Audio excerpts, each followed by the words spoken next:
I've got such a lovely project to share with you today, and best of all, it's really simple. Hello, I'm Claire from Created the Ottaway, and I'm going to show you how to fold, cut and create the Ottaway. Special hello to my Crafty Otter Club members. Just leave me a comment underneath the video so that I know you watched. Everyone is welcome here, so if you like what you see, let me know. If there's something you'd like to see different, let me know. We're a big crafty community at Created the Ottaway, and I just love to share the how-to. So this week's make is really simple. It's basically just a simple card, and the decoration on the front is what gives it a bit of a wow. This is like an explosion. It starts off with a square, and it's the way that you fold it and shape it that turns it into this here. Really, it's the perfect make to use up your stash.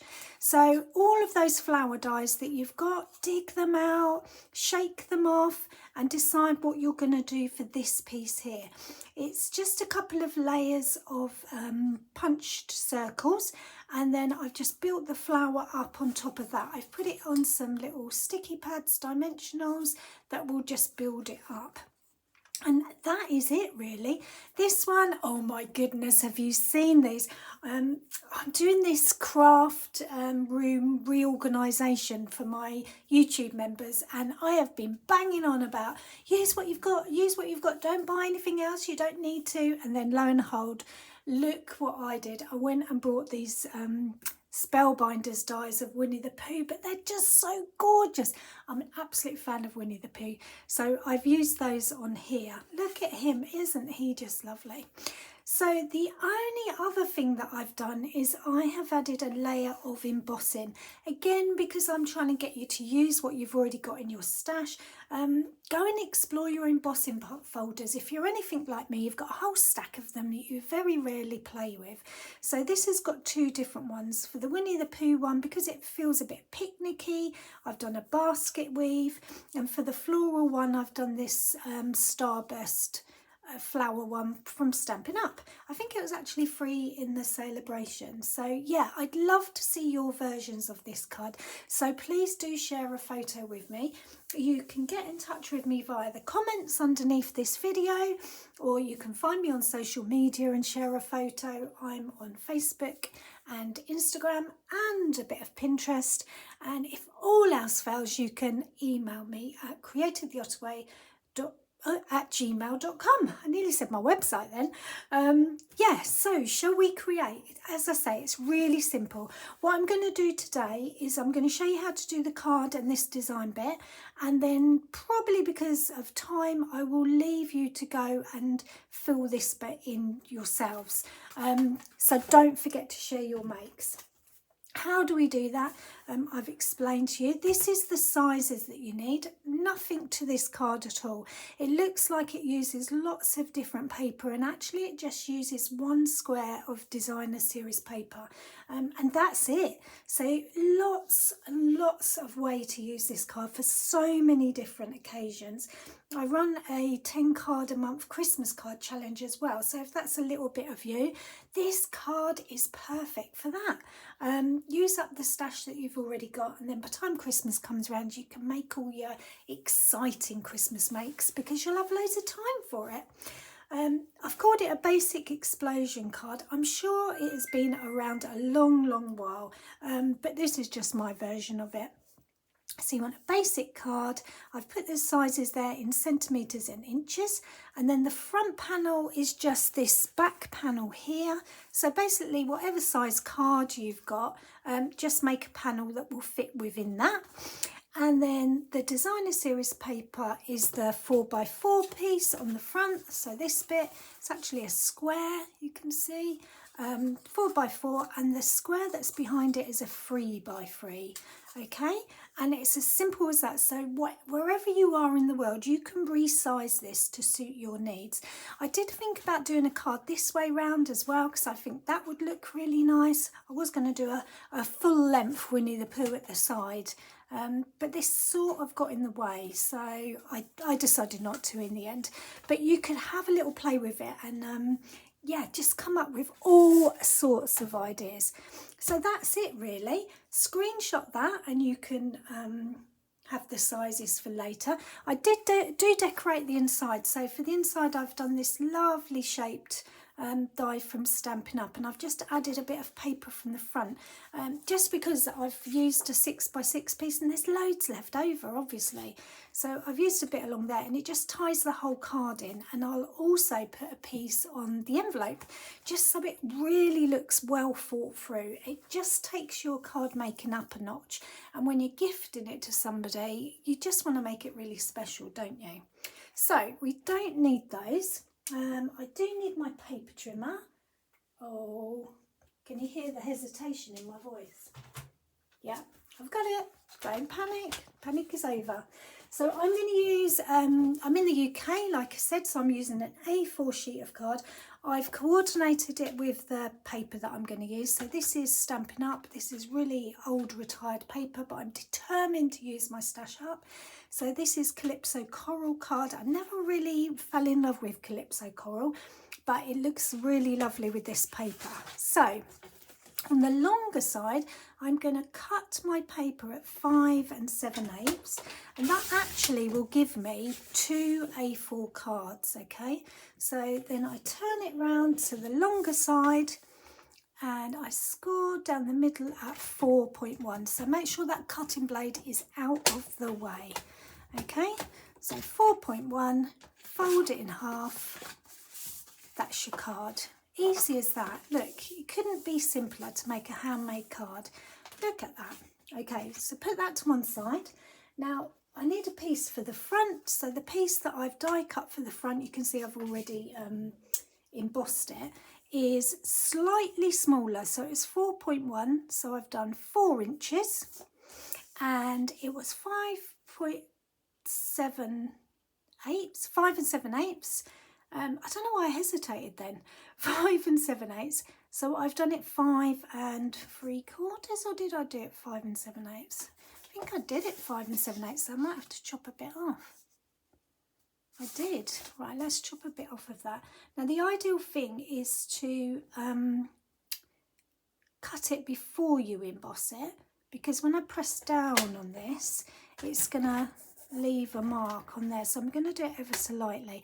What I tend to do is use my finger to hold this up so I don't cut the paper accidentally, and then when I'm happy where it is, I let it go and I push that down into the card in the middle, and I go up and down, and you get a really straight line. I don't know if you've done it before where you're in a rush and you've just gone like that and it's dragged the whole paper. You don't want that on this because it will really stand out. And now when I put that on the front, there's a nice border all the way around my card. So that's that. I'm just going to glue that in place. I've got Tombow glue because I like a bit of wiggle room, but you can use any glue you like. Some people like double-sided tape, some people use sticky pads. There's all sorts of glues out there. The thing to do, I would say, is find one that works for you. I do love Tombow glue. I do love Tombow glue, but I do get a bit frustrated with it because it gets to a certain point and you can't get any glue out and it feels like there's loads in there. So if you've got a good recommendation for a glue, shout it out to me. Leave it in the comments underneath because I'd love to know. So that straight away makes your card go from a plain boring card to a beautiful card. I've already die cut my piece for the middle, so that's going to go in the middle in a moment. That again is a die like that. I really love stitching detail just because it just adds another whole layer to your card making. So look, can you see, instead of just a rectangle, it's got some lovely stitch detail on it. So they're what I would call investment pieces. So when you're looking for layered dies or really spend a little bit more on a set that's got some added detail to it. Anyway, that's our card. I'm going to put that to one side and I'm going to concentrate on this bit. Okay, so this is the designer series paper and we need a piece that is 4 inches square. So I'm just going to cut that right down like that, so I could use that on the bottom of my rectangle. What I would do is put a piece of glue across there, lay that on, and then die cut it again.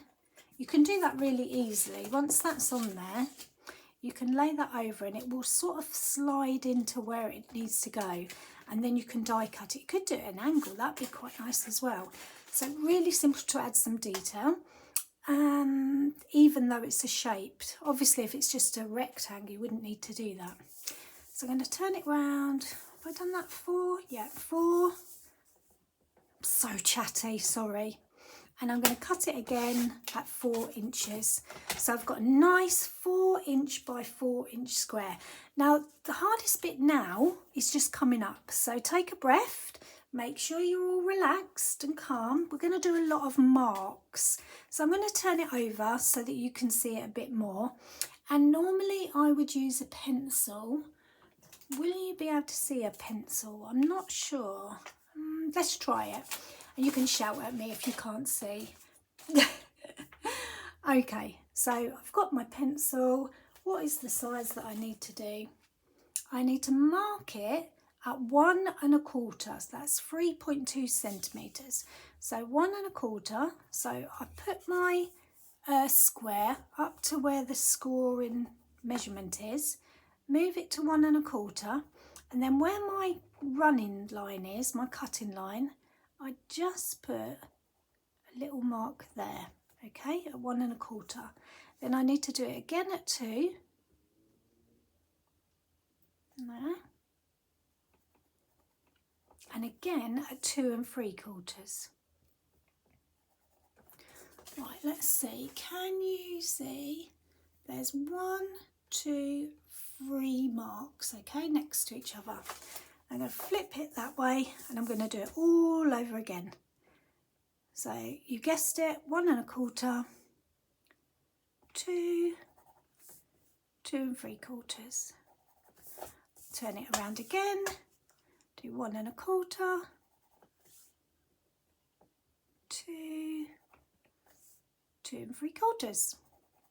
And then there's one more side, 1 1/4, 2 and 2 3/4, and that's it. So what you should have is 3 little lines on all 4 sides, okay?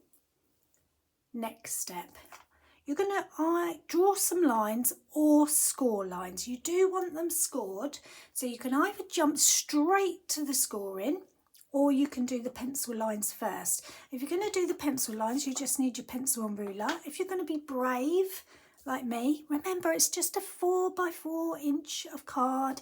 If you get it terribly wrong, you can punch shapes out of it and use it for something else. You are going to join up the lines. So turn your paper diagonal and you're going to go from the first mark there to the first mark there. So you're looking for your cutting line here, and I'm lining the mark up there and I'm checking the mark is up there, and then what I'm doing is getting rid of that score, letting it go down, getting rid of the cutting blade, sorry, because you want the score, and I'm just going to score it. And can you see there? Ooh, there. So now I've got a score line from one point to the other, okay? Now the next one I'm going to do is the next line in, so it's the middle line to the middle line. Now this is a little bit trickier if you're just going straight to scoring, because it's there and then it's there, okay? So just have a look, take your time, don't rush this, there's no rush, is there? You're just scoring a line. Just go over it a couple of times, and now what I've got is a score line there and a score line there. Can you see that? Okay. And you're going to do that on each corner. So you're doing exactly the same. You're doing the 2 outer ones to match each other. And then you're doing the next one in to match each other. And what should happen is you should match point to point when you score. What I mean by that is, can you see that that goes like that and causes a nice pointed area? Right, move round to the next one. Honestly, that's it. It's as easy as that. I know, you can breathe again. Do the next line. You thought it was going to be really complicated, didn't you? No, would I do that to you? Okay, last one. I've got a line there. And then I'm just going to make sure that this joins up to this one. Just like that. And that, my friends, is that. Okay, so put that to one side. I'm just going to cut. What I didn't do is get a different colour. Let me cut a bit of white to go under, just so you can see. So you need a 3 by 3 square as well. So I'm just going to quickly cut that. 3 by 3. And you don't have to do anything special with this. So if I bring our card back in, okay, so I'm going to have that piece like that. And you could put it anywhere you like, depending on which way round you want your card. But I'm going to think it's going to go there, okay? And then this bit comes in, and let's have a look. Do we want this on the inside or this on the inside? Now, if you've got pencil marks, you might want to rub those out now. But I'm just going to show you what happens. So I think I want the flowers on the inside. So I'm going to fold that over and fold it back. Ta-da! Fold it over, fold it back. Look at that. Can you see already? It's feeling good, isn't it? Hey, look. Ta-da! And the last one comes like that and like that. Okay. Now, what you're going to do is, it's up to you. You can glue that on there and then glue that to there, or you can glue that first and then add it. I think I'm going to glue it on here first, because then I can really see that there's enough of a border all the way round. Okay, that's just my personal preference, but there's no rules, it's crafting, it's just paper and card. The world's not going to end if you get it wrong. Just make another one.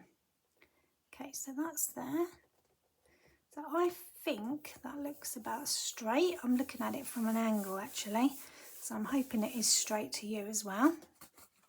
And then I'm going to fold those in flat like that, so it is just a square. I'm going to put some glue on it,